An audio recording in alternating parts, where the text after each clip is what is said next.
Hi everyone, welcome back to Export Exchange. It's been a little while since we last talked as we transition these videos to quarterly, and wow, has a lot changed in the global dairy marketplace. Today, Stephen and I are going to walk through what's happening in the market today and what you should be watching and looking for as we move forward beyond today. First, let's start off with what's happening. How did we get here? And I'm sure many of the folks watching are curious about what's happening at the GDT, where everyone seems to be talking. We've seen a steady rise in prices over the last couple months, but the event on March 2nd caused a real spike in prices.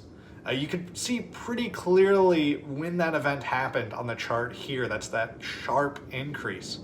The auction as a whole saw a 21% jump in whole milk powder, a 14% rise in butter, and a 7% rise in AMF, with the auction as a whole gaining 15%. The index reached its highest point since 2014. The March 16 auction was less bullish, with WMP and butter falling slightly, but considering there was more volume on the auction, it's not too surprising.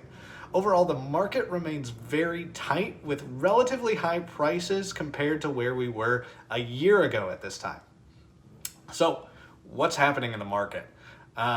Interesting and important to know. However, it's a lot more helpful to know why prices are climbing and how sustainable it is. So, I want to point to two main reasons. I'll touch on the first one, and then Stephen will take over on the second one in just a minute. The first of the primary drivers of these rising prices in 2021 is actually the same as it was back in 2013, China. China is the single largest country importer of dairy products in the world, and demand is running strong within the country. At the March 2nd auction we talked about, North Asia, of which China is the largest buyer in it, bought 75% of the whole milk powder and 71% of the skim milk powder available on the auction. And that continued on the March 16 auction as well. Buyers needed product and there was only so much available. As a result, prices climbed sharply. We've seen that in the trade data as well. Trade going to China has kept global dairy trade running above trend in the back half of 2020. But if you look at trade to the rest of the world, it came back down to trend in late Q3 and Q4. And there's a couple reasons for this as to why China is buying so much. Number one is demand is just running very strong.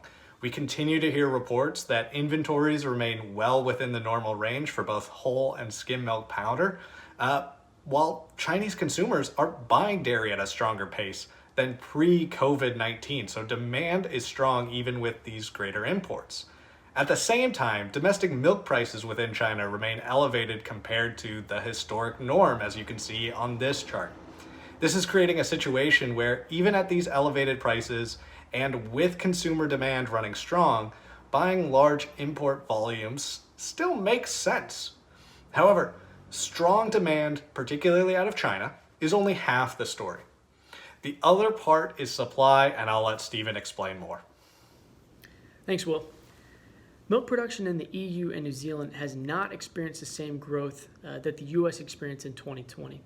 Overall, U.S. production rose 1.76% in 2020, while the EU was up 0.81% and New Zealand was up just 0.09%. Focusing for a moment on New Zealand milk production depends heavily on pasture grazing, and as such is highly dependent on good weather to aid pasture growth. The country faced production obstacles at different times of the year with both drought and excessive rain, which negatively impacted pasture growth, resulting in essentially flat production of just 0.09% in 2020. Production through the first part of 2021 has not seen significant growth either. Looking ahead, the New Zealand production season will be wrapping up towards the end of May as cold weather sets in for the southern hemisphere. What this means is ultimately New Zealand is finding itself short of product, and as long as Chinese demand continues at this feverish rate in an uncharacteristic time period, the market will continue to be tight. In the European Union, there's a similar story as with New Zealand. where weather also had a negative impact on production in 2020. Overall, EU milk production growth for last year was also not that significant, with growth of just 0.81%. Cold weather hampered production, especially in the fourth quarter of last year, in key production countries of Germany and France. German milk production in 2020 was up just 0.05% in 2020, but down 0.75% in the fourth quarter. Similarly, French production was up 0.25% last year as a whole, but down 0.56% in the fourth quarter. And we're seeing this trend continue through the first part of 2021 as well, with lower production. However, as the weather turns warmer, production is expected to pick up and come more closely in line with last year with the spring flush. But overall, high milk production growth is not expected for the first half of this year and will more realistically be down slightly or flat. What this means moving forward is the EU will continue to experience tight market in the face of milk production that is not particularly strong. And again, like New Zealand, the EU will continue to face a tight market as long as Chinese demand continues at this strong pace. Lastly, what about the US? The US, New Zealand, and the EU together exported roughly 8.2 million metric tons of milk solids in 2020, and combined represent roughly 70 to 80% of all milk solids exports. With both New Zealand and the EU facing lackluster production, the US is the only major dairy exporter that is not currently experiencing production difficulties, and as such should be able to increase export volume, especially given the fact that the US is currently competitively priced on the world market. The major current obstacle hindering U.S. exports are supply chain constraints and difficulty moving product through ports. As these ease likely towards the second half of 2021, product flow will be easier. Looking ahead long term as well, regulations will play a stronger role in both New Zealand and EU, with environmental initiatives obstructing significant growth in the industry in both countries.